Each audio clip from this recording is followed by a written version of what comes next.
Well, good evening, everyone. Meteorologist Michael Wilhite here with Southern Indiana weather, bringing you the latest long-range update. Here it is Thursday, the 22nd of September, and lots of data to go through this evening. Let's jump right into it here. We've got a nice, warm, sunshiny pattern going on this week. The weather's been pretty boring, but there are some changes as we head into next week. Happy fall, by the way. Meteorological fall, of course, started back on the 1st of September, but astronomical fall, what most people consider fall on the calendar, actually started today. Of course, it didn't feel like fall. Temperatures today in the upper 80s, even close to some 90 around the area. Plenty of sunshine. Humidity wasn't oppressive, but certainly didn't feel like fall. Next week, though, we got a little bit of a hint that maybe some fall weather will continue, and it's going to come along in the form of a cold front. Let me just show you what's going on here as we take a look at the GFS in motion. High pressure here, large and in charge of us. It will stay large and in charge for a while, but as we head through the weekend, changes will take place here. By the time we get into Monday morning, we've got some shower activity with a cold front that's going to be moving through just to our west. It looks like Monday's not going to be a big chance of rain at this point. Looks like Tuesday's probably going to be a little bit better chance of rain as we come through around here. Neither one of these days are going to be just soakers for us. We're not talking about just overwhelming ton of rain here. We're talking over the course of this week that we're only going to get maybe 3/4 of an inch to a little more than an inch around the area. Just not looking at impressive rain totals, unfortunately. We could use a little bit more than that.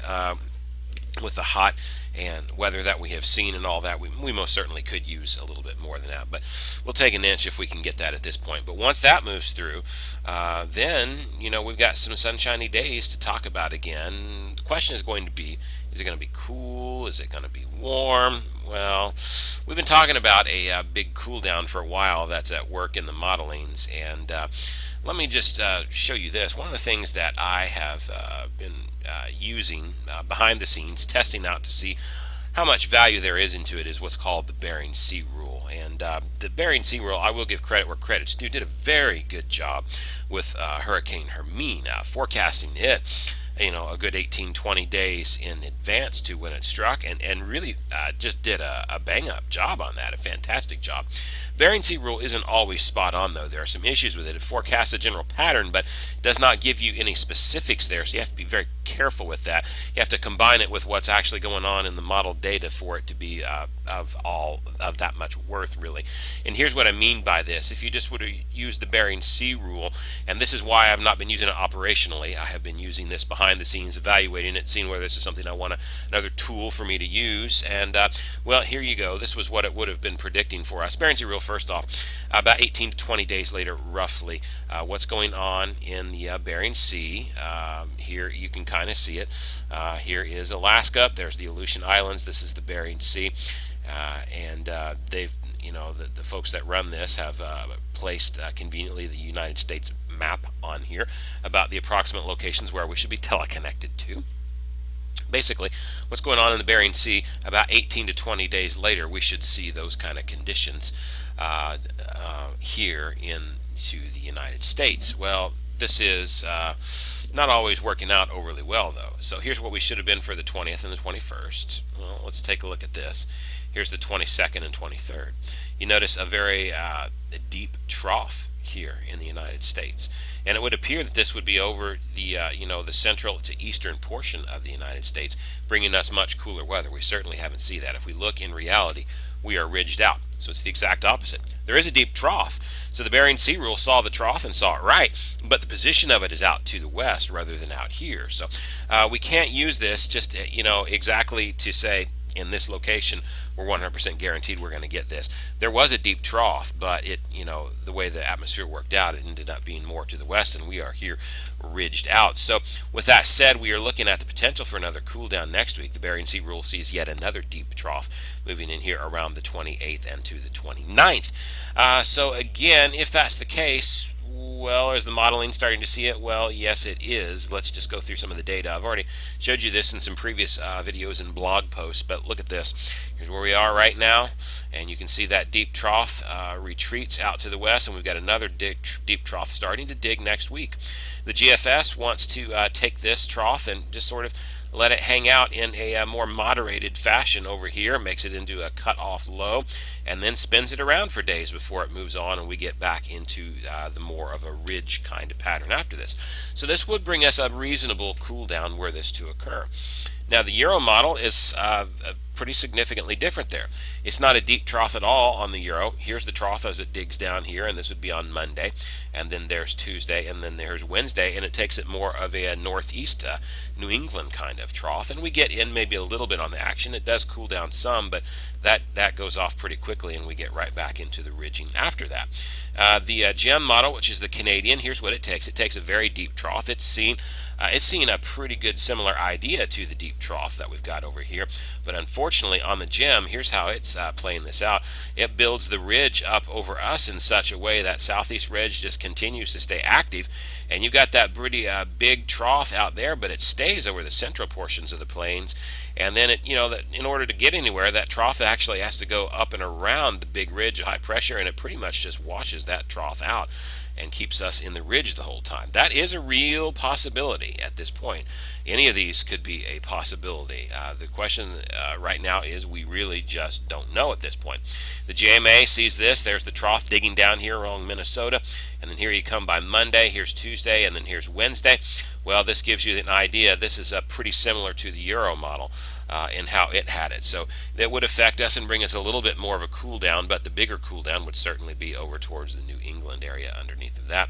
Finally, here's the NABGEM, which looks a little more similar to the GFS and keeps that trough over us for a few days. So lots of ideas there in the modeling, and of course the position is going to make a big difference to us, folks, because if we just take a look at temperatures here on the GFS, and remember it brings that trough over us, it's not a very deep trough, it's a fairly minor trough, but enough to kick us down temperature wise a little bit.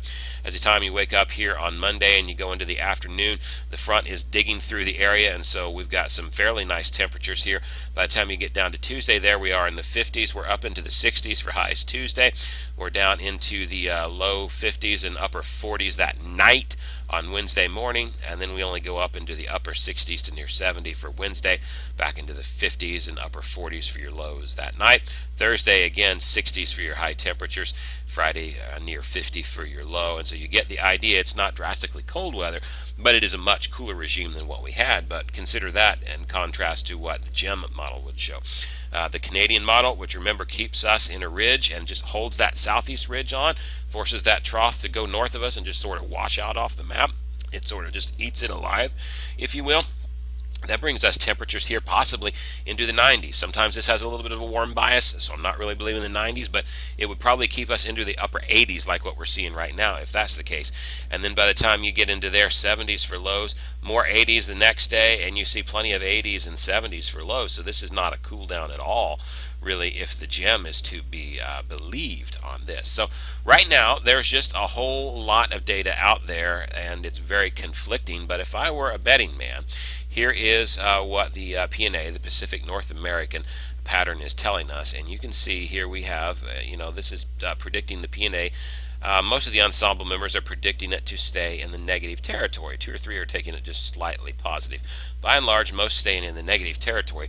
Negative territory of a PNA would promote ridging for us, which the idea here is that maybe the ridging may win out over that. So is the GEM right, or maybe the GEM onto the right pattern where the ridge sort of eats up this trough? That's a real possibility at this point. All of these are options on the table, and the question marks are large. Unfortunately, we just don't know at this point. I think taking the model consensus, though, the GEM is the outlier over everybody. The Euro, the GFS, the JMA, the NAVGEM, they all see the trough, and they all give us a little bit of a cool down off of it, but not a significant one unless you are talking about the GFS. The others are a little bit more minor with that. So with that being said, I think high temperatures in the 70s rather than the 80s, and lows in the 50s and 60s certainly seem like they could be reasonable for us next week. But hopefully, as we get a little bit closer to next week, we'll be able to fine-tune those details. The model's just all over the place. And by the way, if you're asking, why are the models all over the place? It's because of the changing of the seasons. Every time we go into a transitional month, we get poor model performance, especially when we're going into these big transition months like September into October is.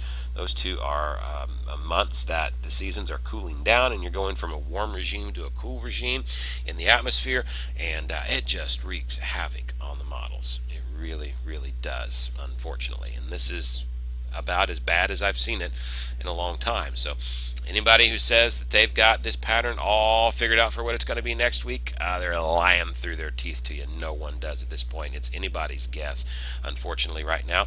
Well, we'll just have to keep trending it and have to see what it does, and hopefully in a few more days we'll have at least a little bit better agreement. By the way, beyond that, it does look like that we're going to stay fairly warm. I think we're going to see a decently warm October from the way things look. I think there's going to be some cool shots come in there. I don't think it's going to be entirely warm the entire time now, but I do see a very active start once we get maybe past the mid part of October. I see things maybe getting just a little bit more active from this far out. That's the way things look to me at this point. But I still see a lot of 70s. I think the 80s are just about to go bye-bye. I think there's a really good shot that once we get past this front, the 80s may say goodbye. Unless they are back in a very isolated fashion, they're not going to be the norm. But I think we're going to see a lot of 70s in October. I still think it's going to be a pretty warm month. Now, here's the way I've got things shaked out. If you go to southernindianaweather.com and click on 10-day forecast, folks, here's the way you go. 88 tomorrow, 89 Saturday, 89 Sunday. Just beautiful sunshine out there. Small chances for rain on Monday and Tuesday.